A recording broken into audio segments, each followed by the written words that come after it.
Muy buenos días, estimados estudiantes. Bienvenidos una vez más a la clase de Historia Tercera. Siendo las 9 de la mañana, vamos a dar pase para que ingresen los alumnos.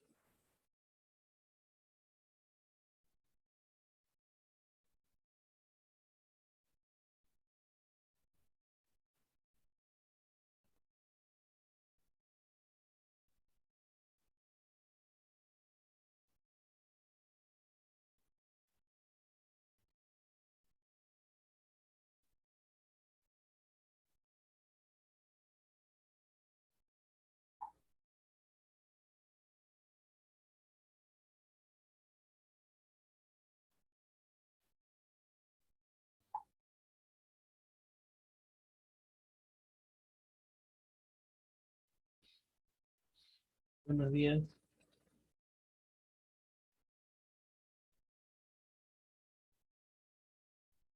Buenos días, ¿cómo están?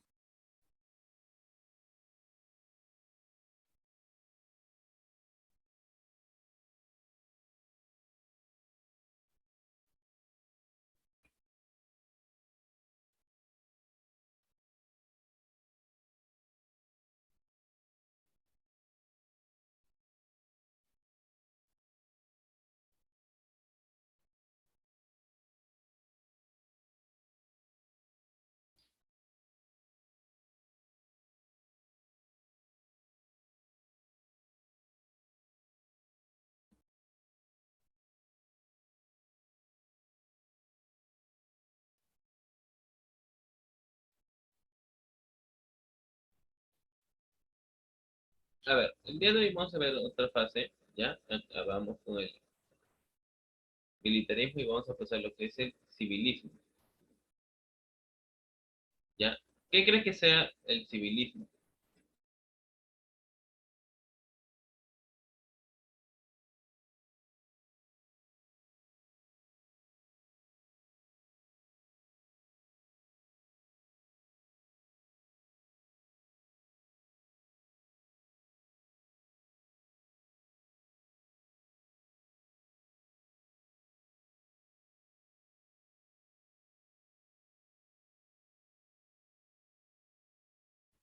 A ver, no, civilismo.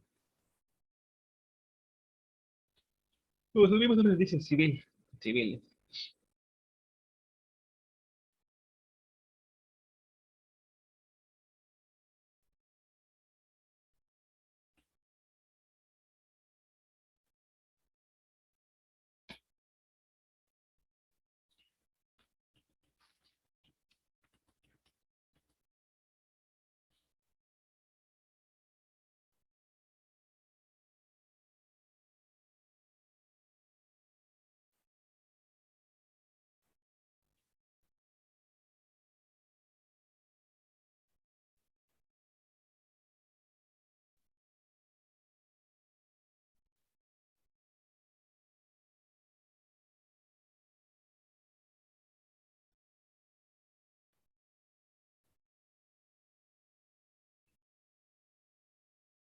A ver, según el civilismo, como su nombre dice civil, de los civiles. ¿Y quiénes son los civiles? No.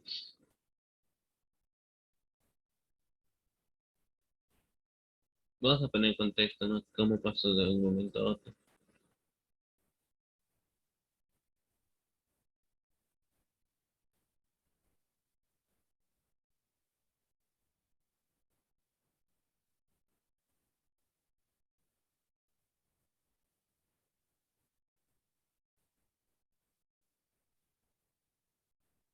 A ver, ¿no?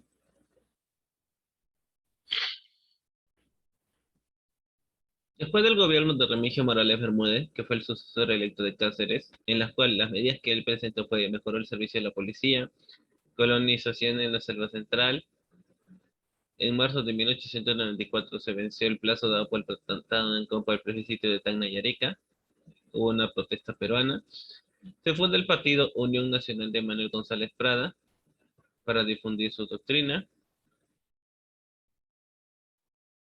No, todavía no, todavía no, todavía no.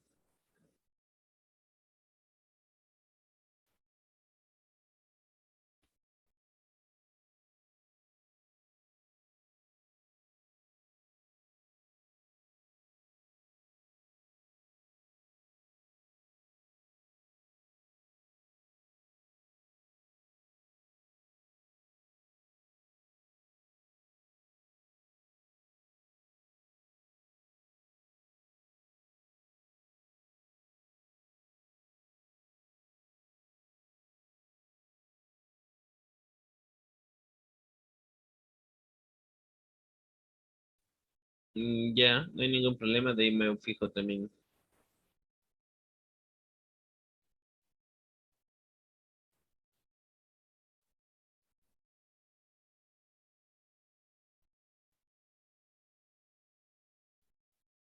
A ver, ¿no? Promulgaron la ley de habeas corpus municipales y de elecciones, muerto antes de terminar su mandato, ¿no? Anteriormente de Remigio Morales Bermúdez. El segundo vicepresidente Justiniano Borgoño convoca elecciones, favoreciendo la candidatura única de Cáceres que es elegido. Y digamos, se preguntarán, profesor, ¿y si habían dos vicepresidentes de Remigio Morales Bermúdez y él fallece, ¿por qué no asumió el primer vicepresidente? A ver, ustedes saben que por línea está el presidente, el primer vicepresidente y el segundo vicepresidente. En esta ocasión, él tenía que asumir el primer vicepresidente, que era Pedro Alejandrino del Solar. ¿Y por qué asumió Justiniano Borgoño, que era el segundo? A ver.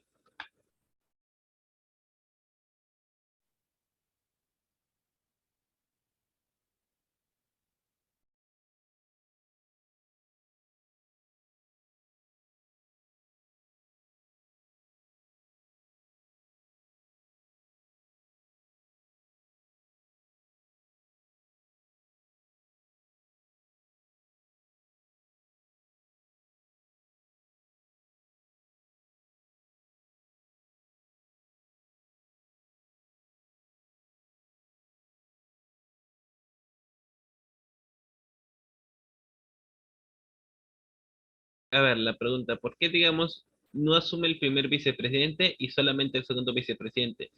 La pista estaba vivo, el primer vicepresidente estaba vivo, no estaba muerto.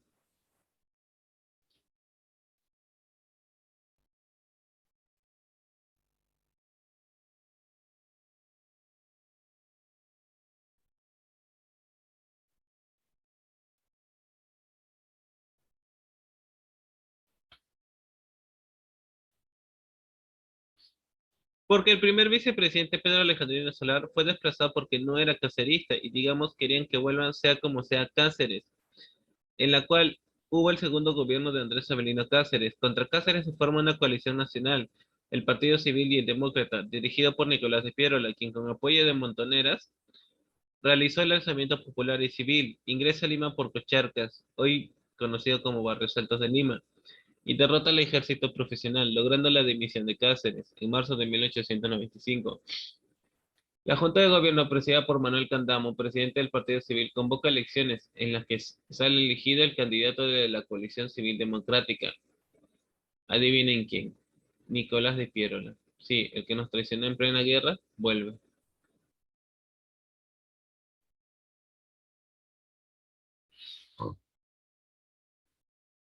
Y pues, ¿no? Se inicia la República Aristocrática, dando fin al segundo militarismo del siglo XIX. El gobierno de Piérola servirá de antesala a una serie de regímenes en las cuales la oligarquía terrateniente, comercial y financiera ejerció directamente el poder político, salvo la pasajera interrupción que significó el temprano popularismo de Billinghurst. Son los años de apogeo de la oligarquía.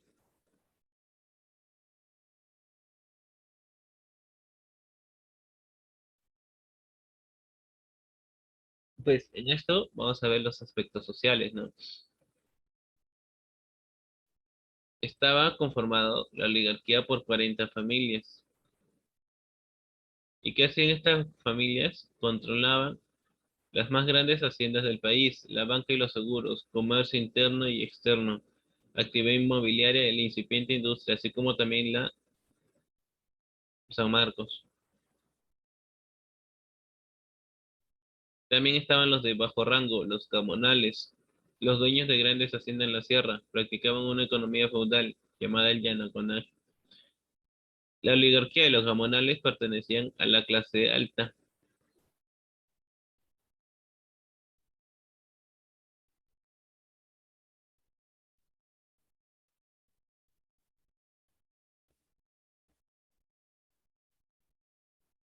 Y abajo, o sea, digamos, después de la clase alta viene, pues, ¿no? Los sectores populares, estaban los obreros o los proletarios.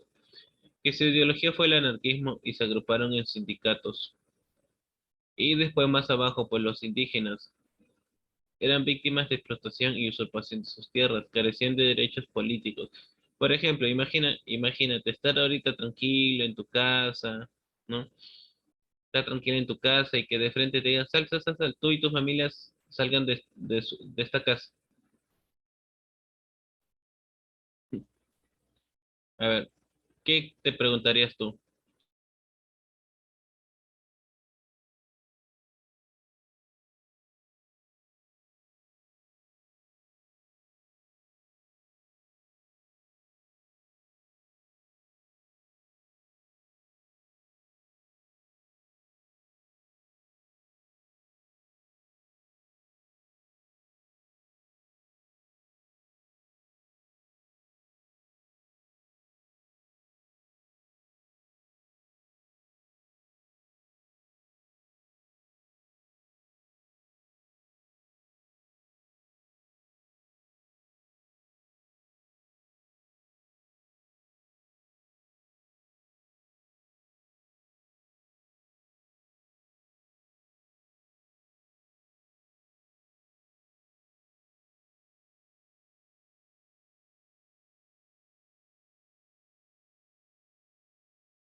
¿No? Bueno, lo que hacían los aristócratas, pues mientras que los indígenas pues tenían su casita, ¿qué es lo que hicieron ellos? Pues les sacaron de sus casas y se apoderaron. Y encima, lo peor de todo, dijeron, bueno, si quieres vivir, trabaja para nosotros.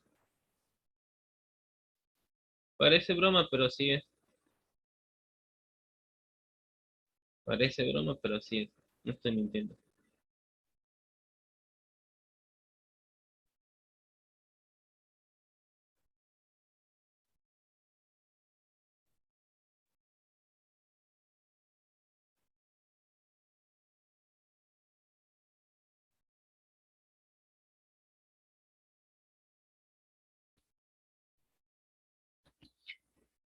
Esta república aristocrática, ¿no?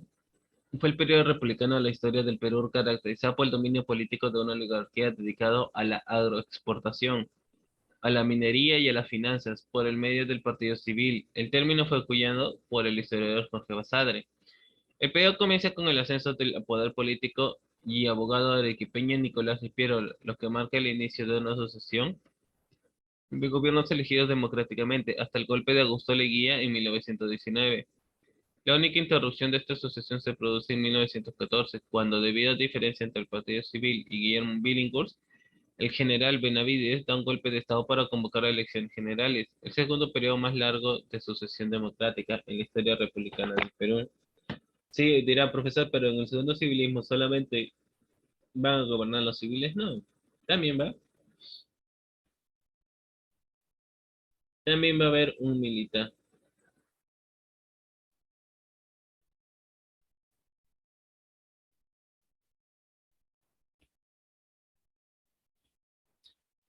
La situación colonial del país continuó luego de la independencia, pero esta vez ya no dependiendo de España, sino a través de la dependencia del capital europeo y norteamericano, y es particularmente durante la República Aristocrática en la que la dependencia del capital norteamericano se empieza a forjar. La República Aristocrática es el periodo de la historia del Perú, comprendía entre los años 1899 y 1919, caracterizado por la sucesión de gobiernos dirigidos por la élite política y económica del país, marcado por la alianza entre las élites política y económica para poder gobernar el Perú, eliminando cualquier otro tipo de propuesta política que no proviniera de este consenso.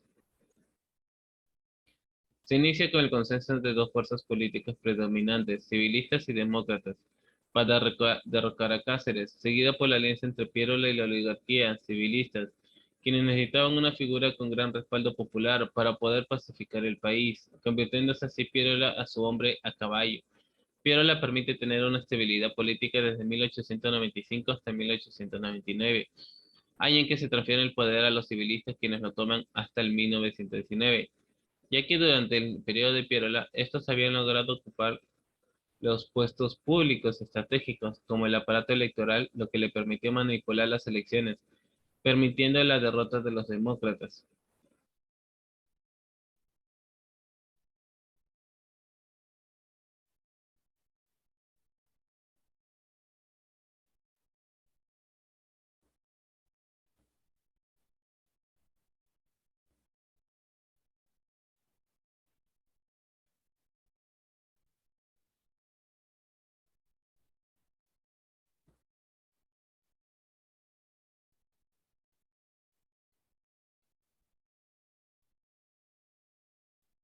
Pero este periodo no solo estuvo caracterizado por el consenso político, sino también por la crisis económica que golpeó Europa entre 1892 a 1895, lo que produjo que en el Perú la reducción de las inversiones extranjeras, así como el aumento de las inversiones nacionales, lo que produjo que los exportadores pudieran estar listos para exportar una vez que Europa salió de la crisis en 1895 y empezar a demandar productos como el azúcar, lana, algodón, café, cobre, zinc y plomo.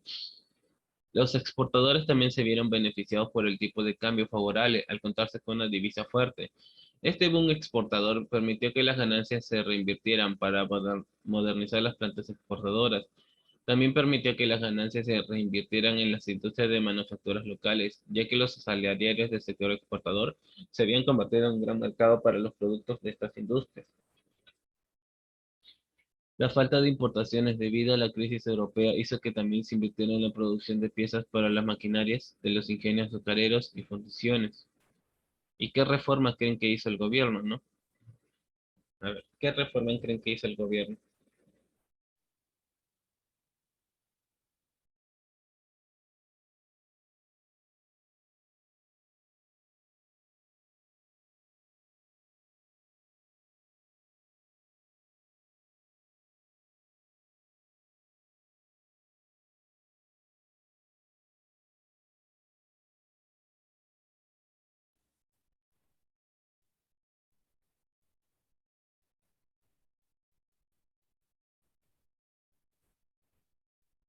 A ver, ¿qué reformas creen que haya hecho el gobierno?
A ver, ¿no? El gobierno de Tirala llevó a cabo una serie de políticas económicas y fiscales. Una de las más importantes fue poner barreras arancelarias a los productos importados, de tal forma que fomentaran la industrialización por sustitución de importaciones. Otra medida para incentivar el comercio hacia el interior del país fue la de caminos, con la que movilizó a los nativos de las comunidades aledañas. En el plano tributario eliminó el tributo indígena con el fin de dejar sin rentas a las juntas departamentales que simpatizaban con Cáceres, su enemigo político. Esto no significa que eliminó la carga tributaria a la indígena, pues por el contrario, ellos fueron afectados usando el impuesto a la sal, lo que originó las protestas de los campesinos que fue reprimida violentamente y causando muchas muertes. Las Fuerzas Armadas habían sido desde el inicio de la República el Estado mismo, la guerra con Chile y el Perú.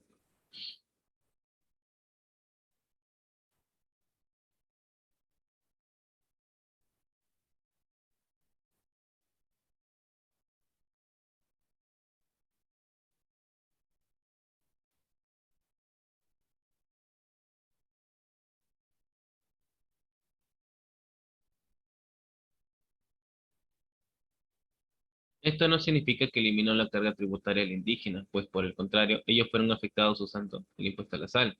Las Fuerzas Armadas habían sido desde el inicio de la República el Estado mismo, la guerra con Chile y el Perú.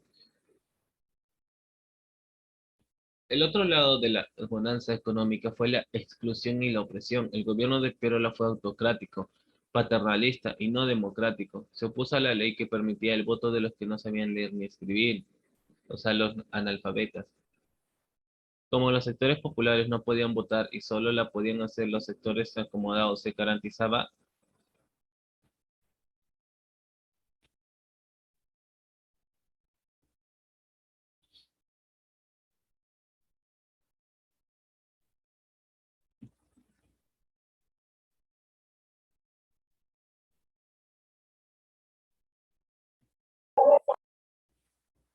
ya, como consecuencia las clases bajas no se integrarían al poder político y sus demandas no serían escuchadas. Sumando a ello, Pierola continuó con la política de Cáceres respecto a los hacendados de las regiones del Perú, uniéndose a ellos para restaurar las relaciones jerárquicas de autoridad que se habían destruido durante la guerra, usando la represión y la exclusión si las clases subalternas no la aceptaban. El gobierno central dependía de los gamonales, los grandes señores feudales de la sierra, para controlar el descontento de los campesinos. Así, los representantes de los gamonales que obtienen cargos para el Congreso de las elecciones regionales apoyan al gobierno central a cambio de que éste deje de gobernar a los gamonales a su antojo.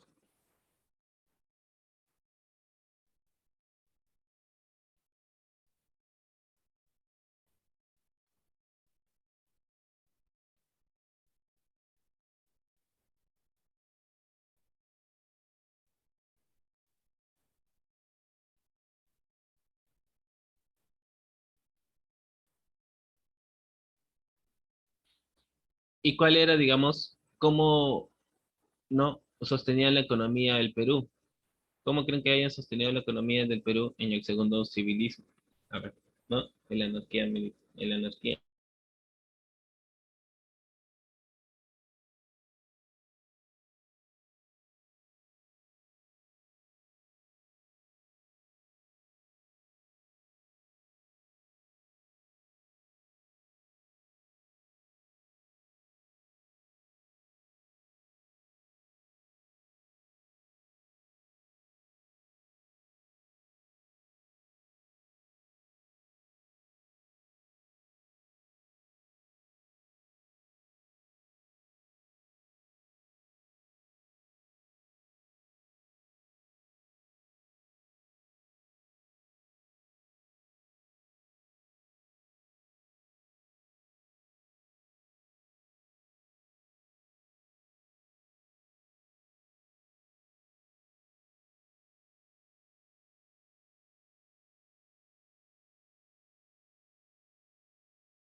Pues, la dependencia económica, la minería de la sierra revivió después de la guerra con el impulso que la minería de plata de Casapalca explotaba por empresarios de la zona desde 1880. y siguió con el descubrimiento de nuevas minas en Morococha en el año 1890, pero en 1892 dos hechos ocurren. Primero, la caída internacional del precio de la plata y luego la suspensión de la acuñación de la moneda de la plata en el país. Hizo que las ganancias de los empresarios mineros de plata cayera. Por la misma época se inicia el boom internacional del cobre que algunos empresarios locales empiezan a explotar. Alrededor de 1893 se terminó de construir el tren de la Oroya, lo que hará más accesible las minas de Morococha y Cerro de Pasco, y permitirán que las inversiones norteamericanas ingresen y compren a precios muy altos en la mayoría de minas e incluso la fundición de Casapalca. Estas inversiones norteamericanas estaban financieramente a la par del Estado peruano y muy por encima por los de los mineros peruanos.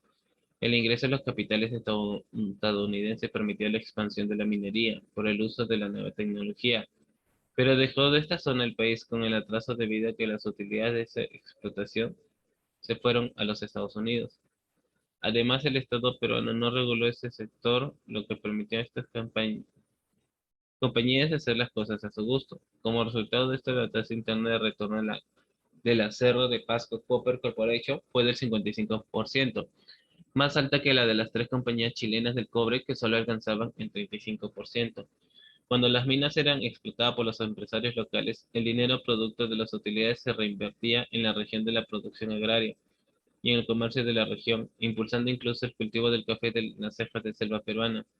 Cuando llegan los norteamericanos, las utilidades no regresaban, pero a pesar de eso queda suficientemente dinero para generar producción y comercio, originando la creación de la nueva élite regional en el centro del Perú, conformada por mineros, hacendados y comerciantes. ¿Qué hacen? A ver, ¿y qué creen que hacen los hacendados y los campesinos en la sierra? A ver,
a ver, ¿no? Pues, los asentados y los campesinos en la sierra, la relación entre los asentados y los campesinos se va a caracterizar por el acercamiento de las comunidades, debido a que los asentados y empresarios buscan expandir sus tierras para incrementar sus cultivos. Estos echan ojo a las posesiones de los campesinos y de las comunidades campesinas. Estas últimas y que ya se encontraban debilitadas por la guerra al reducirse su población masculina y la cantidad de cultivos. Fueron presa fácil de usurpación de tierras por parte de los asentados, quienes recurrieron a los cobros coactivos por deudas o la compra forzada. Empieza a germinarse las causas de la violencia, a formarse los grandes latifundios dirigidos por hacendados déspotas, y por los que muchos campesinos se quedan sin tierra. La situación en la Sierra Sur tiene un tinte diferente debido a la exportación de lana hacia la Gran Bretaña. Estas exportaciones se habían duplicado entre el periodo de 1885 a 1895 y 1920, pasando de 2.624 toneladas métricas de lana a 5.286. Existían dos tipos de lana, las de baja calidad, producidas por los asentados en gran escala, y las de alta calidad que provenían del altiplano y que se vendían a comerciantes arequipeños, formando una economía de producción e intercambio entre los campesinos, comerciantes y asentados. En la costa, por otro lado, la costa norte, el azúcar era el primero de los productos peruanos de exportación. Ya desde antes de la guerra, el ingreso de nuevos inversionistas permitió revivir esta industria. De los antiguos hacendados, algunos sobreviven y algunos venden por quiebra. Durante la República Aristocrática existieron dos boom, el primero en 1890, en los que las ventas crecerían en 83% y el segundo en 1914, durante la Primera Guerra Mundial, en las que en ventas crecieron en 77%. Asimismo, en la costa central, específicamente en Ica y Cañete, se producía el algodón. Este era el segundo producto de exportación. Los hacendados algodoneros no tenían tanto peso político y económico como si lo tenían los hacendados azucareros. Por otro lado, esta industria benefició tanto a los grandes productos como a los campesinos, ya que los cultivadores de algodón daban tierra a cambio de la mitad de la producción y también contrataban migrantes de la sierra para cultivar sus mejores campos, quienes luego regresaban a sus tierras y reinvertían en sus propios cultivos.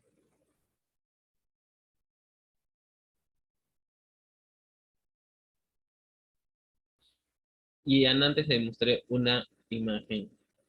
¿Qué es esto, no? Si usted lo conoce. Más que todo por el lado derecho.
A ver, ¿no?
A ver, ¿no? Ese es caucho. La economía de la selva se desarrolló entre 1880 y 1920. En 1880, Europa y Estados Unidos demandan alta cantidad de un producto llamado caucho, por lo que el Perú y Brasil se convierten en exportadores de este producto, el cual provenía de la recolección de los árboles de goma que existían y no de ninguna plantación. La extracción la realizaban los indios nativos, quienes fueron semi-esclavizados, obligados a trabajar y quienes morían de desnutrición y enfermedades. Esto produjo un escándalo internacional por el trato que se le dio a los nativos por parte de la Peruvian Amazon Company. Entre 1908 y 1912, los principales varones del caucho fueron Fermín Vizcarral y Julio César Arana, quienes usaron el dinero de las ganancias de importaciones lujosas y para mantener sus estilos de vida. En 1912, sus exportaciones alcanzaron el 30% de las exportaciones totales. Sin embargo, no desarrolló la economía de la zona debido a la falta de eslabonamientos con la economía nacional. Finalmente, en 1915, los precios del caucho empezaron a caer, debido a que la oferta de este producto se vuelve mayor y que la producción del lejano oriente más industrializada acaparara de la producción de este producto. Así, en 1920, el boom del caucho concluye y la economía amazónica se volvió a estancar.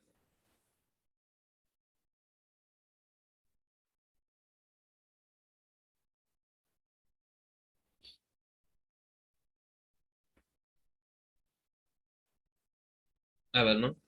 Había un enclave extranjero. Nuevamente, la explotación primaria era hacia donde se orientaba la demanda extranjera. La explotación del petróleo que estaba en manos de empresas extranjeras se ubicaba en la costa norte del Perú, Piura y Tumbes. En 1904, la explotación de este recurso aumentaba debido al aumento de la demanda nacional e internacional. A ver, como se va a acabar el tiempo, vuelven a ingresar con el mismo link que se les envió, por favor, ¿no? Si se acaba el tiempo, vuelven a ingresar con el mismo link que se les envió, ¿ya? Un poco antes de la Primera Guerra Mundial, la Standard Oil de New Jersey compra los campos petrolíferos que estaban en manos de los británicos, el yacimiento de La Brea y Pariña. Esta empresa es más conocida en el Perú como la International Petroleum Company. Las ganancias del, de la IPC eran altísimas y los impuestos escandalosamente bajos, ya que tenía el poder suficiente para manejar a los políticos. No sé, corrupción, ¿sí? Y eso que no